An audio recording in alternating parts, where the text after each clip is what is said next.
রাশিয়ার হয়ে ইউক্রেন যুদ্ধে লড়া উত্তর কোরীয় সেনাদের সম্মান জানাতে আয়োজিত অনুষ্ঠানে আবেগ আপ্লুত হয়ে পড়েন দেশটির নেতা কিম জং উন।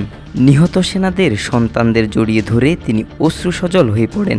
রাষ্ট্রীয় সংবাদ মাধ্যম কেসিএনে প্রকাশিত ছবিতে দেখা গেছে কিম চোখের পানি আটকে রাখতে পারেননি। কখনো নিহত সেনাদের প্রতিকৃতির সামনে শ্রদ্ধাবনত, আবার কখনো সন্তানহারা পরিবারকে সান্ত্বনা দিতে কাঁদছেন।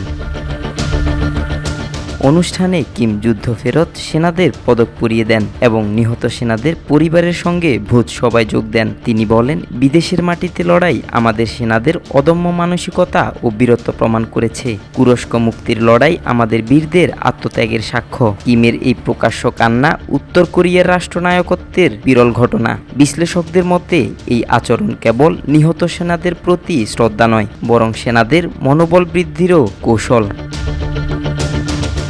দক্ষিণ কোরিয়ার গোয়েন্দা সংস্থার তথ্য অনুযায়ী রাশিয়ার হয়ে ইউক্রেন যুদ্ধে প্রায় 15,000 উত্তর কোরীয় সেনা অংশ নেয়, যাদের মধ্যে অন্তত 600 জন নিহত হয়েছে। এ নিয়ে আন্তর্জাতিক মহলে উদ্বেগ দেখা দিয়েছে, কারণ যুদ্ধ থেকে ফেরা সেনারা যে অভিজ্ঞতা অর্জন করেছে তা ভবিষ্যতে দক্ষিণ কোরিয়ার বিরুদ্ধেই ব্যবহার হতে পারে।